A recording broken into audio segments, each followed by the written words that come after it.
Dobrý den, přátelé, vítejte u našeho nového videa. Já jsem Standa Prášek, to je můj syn Michal a my vám dneska přineseme další video. Už máme po prázdninách, takže na podzim už doufám začneme zase točit ty naše videa, které vám pomáhají při nakupování našich výrobků. A dneska to bude kávovar, který už jsme vám ho ukazovali, ale Krups Sensation Milk, a my jsme vám ho ukazovali jenom s takovou jednoduchou tryskou, která byla sice funkční, úžasná, ale tentokrát je tady takovej skvělý update v podobě této nádobky, která vám napění a přímo vlastně ten kávovar udělá celou tu recepturu za vás, takže nemusíte míchat tu mléčnou pěnu s tím kafem. Takže to vám dneska ukážeme, uděláme si nějakých pár kafíček a jdeme na to. Takže přátelé, Krups Sensation Milk je tento kávovar a já vám ho popíšu, abyste viděli, jak to funguje, co tam je. Jedná se o samozřejmě plnoautomatický espresso automat. To znamená nahoru zrnka, dozadu voda, to je jasný. Tady vypadávají ta kávová sedlina, tady to má odpadní nádobku. Co je tady, a to vlastně se trošku opakuju, už jsem to jednou popisoval, v tom modelu s tou napěňovací tryskou, je tady hrozně jednoduchý ovládání. Nejsou tady displeje a když tady nejsou ty displeje, tak se tam docela ušetří samozřejmě na tom přístroji a prakticky to nepotřebujete při té každodenní přípravě. Takže tady na tom předním panelu krásně je vidět, já ho zapnu, tak tady je krásně vidět espresso, pak tady máte nějaký větší kafe, to znamená takový to americano, to veliký, a pak je tady filtrovaný kafe, tam je trošku jiný princip té přípravy, tam se to vlastně pomalinku, ta extrakce funguje pomalinku přes není to prostě v tom a dá se vlastně udělat větší ta káva. Takže to jsou ty černý kafe, ale samozřejmě každýho bude zajímat ty mléčné receptury, takže já to z toho vyndám. Takhle vypadá tato věc. Vlastně dneska to video bude o tom, že si popíšeme tady tu záležitost, která vám udělá to napěnění, ale zároveň vlastně vy můžete v lednici uchovávat v tomto mlíko. Ale říkám, to si všechno ještě ukážeme. Tak a na té pravé straně jsou právě ty mléčné nápoje. Je tam cappuccino, je tam kafe latte dole, tam je jiná příprava, to znamená nejdřív se tam připraví káva a pak jde do toho mlíko, a nebo klasický latte macchiato, to znamená klasicky udělá se pěna a do toho jde potom ta káva. Takže to si připravíme. Máte tady nastavení ve 3 úrovních, co se týče síly kávy a velikosti toho šálku. V případě černé kávy máte vždycky možnost udělat kávu dvojitou. Jo? Samozřejmě máte i možnost si tam udělat svůj program a uložit si do 2 pamětí vlastně ty nápoje. No, co se týče čištění, je to taky úžasně vymyšlený. Vlastně tady pod tím je vlastně čištění toho systému a jednoduše tam vlastně přechází buď to klasické čištění toho mléčního okruhu, který se vám většinou nabídne okamžitě po tom, co připravíte tu pěnu, tak vám to předvízí a chce to po vás to vyčištění. To funguje na principu toho, že to propláchne jenom tu hlavici, tady tuhletu vlastně hlavici nahoře, kterou to vyčistí, ale mlíko vám zůstává dole vevnitř. To znamená, vy nepotřebujete nic přelejvat, nic rozebírat. Samozřejmě potom se tato věc čistí, to si ukážeme posléze. Jo, takže tady je vlastně čištění toho mléčného systému, pak je tady klasický takový ten proplach toho kávovaru, toho kávového okruhu. No a pak jsou tady ty čistící funkce, který si kávovar samozřejmě hlídá a on vás na to upozorní. Akorát tady není ten displej a nepíše vám to prostě spoustu těch informací kolem toho. Jinak je tam spoustu dalších nastavení, jako teploty kávy, ale to musíte podle návodu, protože tím, že tam není displej, tak je to volba prostě několika těch tlačítek a ten postup je v tom návodu, to nemá cenu tady asi rozebírat, to nikomu by nic neřeklo. Jo, takže my si uděláme si černý kafe a pak si uděláme hlavně teda nějaký ten nápoj s tím napěněním, to je důležitý, vy chcete vidět, jak to funguje, to napěnění, a jdeme na to hned. Takže jdeme na espresso, uděláme si tady presíčko malý, takže já to stáhnu dolů, máte samozřejmě ty výpustě nastavitelný, takže uděláme si malý espresso, já si ho dám silný a dáme si úplně to malý, ať se koukneme, jak to udělá. Jo, takže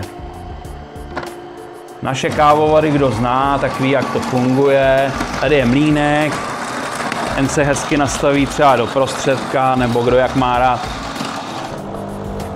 Takže na tom asi není nic, co by byla nějaká novinka. Akorát to není osvětlený, by to potřebovalo, kdyby na to bylo líp vidět, ale tak jako...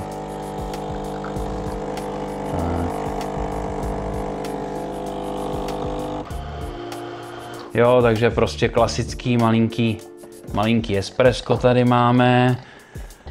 Jo, takže na tom asi není co bychom ukazovali.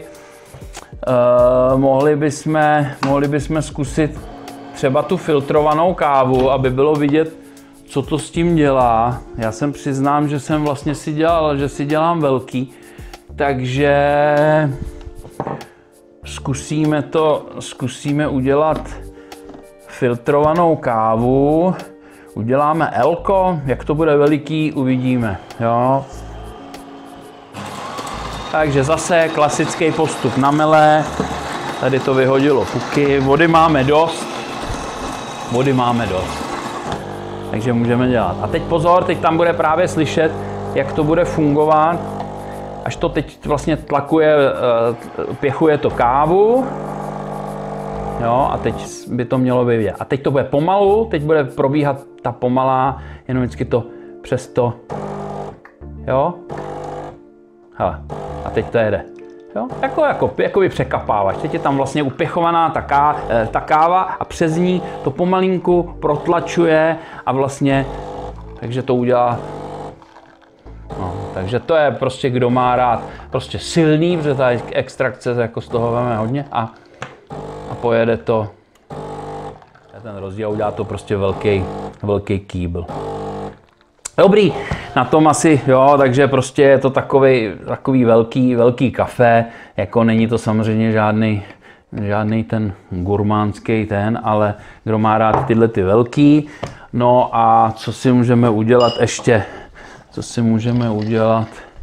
Já si dělám většinou větší, to znamená, kdybychom chtěli teda ukázat celou tu škálu těch, tak já si dělám tohleto. No, tak nám to vyhodilo. Já bych si udělal tohleto, L-ko, možná, že by se tam vešlo i větší. Tohle je prostě asi taková klasika. Jo, jinak tohle je vlastně, když se kouknete, tak to je ta konstrukce úplně těch nejmenších kávovarů, který se ještě dneska vlastně objevují, takový ty typ Roma, kdy ten zásobník je z toho. Oni všechny naše kávovary, vlastně i Evidence s tím šikmým panelem, i Intuition s tím barevným dotykovým displejem, oni mají všichni stejnou vejšku, protože vlastně ta konstrukce těch kávovarů, to už jsem tady taky zmiňoval, je úplně stejná, jo? A akorát se to liší v tom ovládání a v tom komfortu toho napěnění. Takže vlastně, jenže tady, jak z toho vychází ten zásobník té kávy, tak vypadá fakt jako hodně subtilní a je to prostě taková ta nejmenší varianta, kterou na tom trhu jakoby dostanete. Jo, tak tohle, co já mám třeba nejradši, jo, to je prostě taková ta 110, jo, takový to větší kafe. No, dobrá. Na tom není co, přátelé. Pojďme se posunout hlavně dál a uděláme si tu mléčnou variantu a napěníme si a já vám ukážu, jak skvělou pěnu to dělá a jak je úžasný ten systém. A já to teďko připravím, naliju do toho mlíko a budeme se tvářit, jako že to máme v lednici a že to vyndám z té lednice, připojím, udělám, zase to tam vrátím, propláchnu, jo, abyste viděli, jak to funguje. Takže vyndáme si mlíko jakoby z lednice, jakože ho máme vychlazený, někdo si chce udělat nápoj, takže já připojuju, beru a uděláme si jako první si uděláme cappuccino, jo. Takže takhle, tadyhle to přehodíme na cappuccino. Tak a teď se nastavíme si velký. Já bych do toho dal víc toho kafe, ať je to silný to cappuccino, jo. Ale to si samozřejmě každý si najde to, co mu chutná. Tak a teď se to bude nahřívat a začne to dělat tu pěnu, jo. Přátelé, teď se jenom koukněte. Tady můžete nastavit jako konzistenci té pěny, takže tady je takový poťáček. A tady nahoře bude vidět, co se s tím děje, jo, jak to bude našlehávat. A ono to chvíli trvá. A už to jede. Hele. A už jede. A teď se koukejte, jaká krásná pěnička z toho leze. Obrovská pěna. Krásná. Ale pozor, já si vyndám žičku naší dlouhou WMF. Jo. A takhle, přátelé, z toho, že jsme si udělali jaký kapučínko. No, zaber to, Michale, pěkně, jo, tadyhle to je. A uvidíte hned, až si připravíme kapučo, že to bude chtít po nás hned to čištění, jo. A já vám ho hned to čištění ukážu. Já si tady vezmu možná nějaký ještě jiný hrnek. Jaký si vemu hrnek? No, to nevadí, já si můžu vzít ještě tady ten třeba. To je jedno, tam ten mám v dřezu. Tak. A hned se to rozsvítí a hned už to chce čistit, jo, ono vás to nechá. Samozřejmě vy to čistit nemusíte. Vy můžete připravit další kafe a to uděláte jenom tím, že zase zmáčknete ten nápoj a ono to jako zruší to čištění, jo. Jenomže teď to chce vlastně vyčistit a potvrdit. Ale my si to vyčistíme. No ale podívejte se, to je normálně jak pěna. Ne, je to fakt jako super, jo. Takže jako, Takže takhle vypadá pěna z toho. A teď vám ukážu úžasnou věc. Takže chce to po vás vyčistit. Vy jste si udělali jedno cappuccino a tím to je fertik, to hasne a chcete to vyčistit, jo. Takže my to vyčistíme. A teď se dívejte, ty to zaber. Hele, jak se tadyhle se udělá takový ten a pěkně se čistí, ale jenom nahoře. Mlíko tam zůstává. Jo, jasně. Jo, takže krásně, teď se to vyčistí, proplachuje. Jo, super, hele, nádobka je čistá. Úplně perfektně to je zpracovaný digitálně, protože tady skoro nic nezůstalo. A já teďko pouze odpojím, jo, to tady od kapu. Dobře, jsem pořádnej, takže řeknu, mně se tady nelíbí, že to tady takhle v tom straší. No ale tohle je všechno čistý, tady zůstalo mlíko. A zase dávám do lednice, jo? Je to pochopitelný. Dobře. Takže jsme si ukázali, jak to funguje. Samozřejmě, jak jsem říkal, proplachovat to nemusíte, můžete udělat hned další. No a my si uděláme latíčko. Jak jsem říkal, latte klasický, teda tadyhle latte macchiato, tak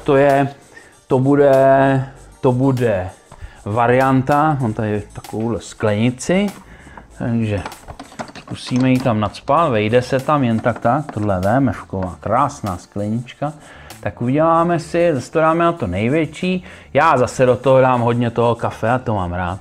Takže takhle, tadyhle to dáme na plnej ten a zkusíme, co to udělá.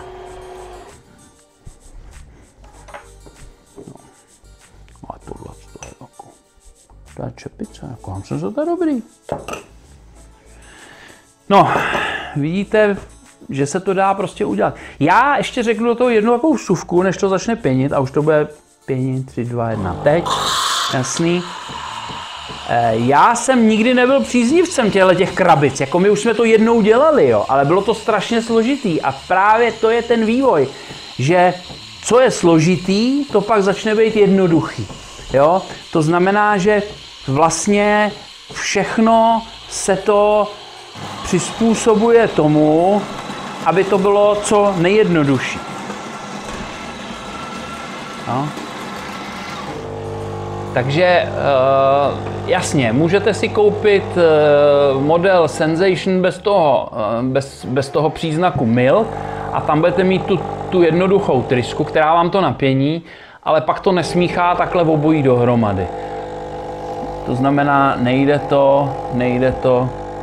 Jo, a teď by to mělo krásně tady na té sklenici udělat, aby se nám to tam vešlo. Vejde? Yeah. No. Sotva se to tam vejde, sotva. No, to vyndávám ven. Co tomu říkáte, přátelé? Já to tam takhle dolů. Dobrý, ne? No dobrý. Tak máme tady ještě jednu sklenici. Takže tohle je, zase to chce proplachovat. A jo, pozor. No to asi, co? Jo, pozor. On chce už vysypat nádržku, teda zásobník na sedlinu. OK, teď to chce zase samozřejmě proplachovat. Ale my to nebudeme proplachovat a uděláme si teda ten opačný postup, kdy nejdřív do toho přijde, já to dám taky na střed, kdy do toho nejdřív přijde teda kafe a pak mlíko. Přesně tak, jo, pak do toho přijde to a bude to kafe latte, takže otočený.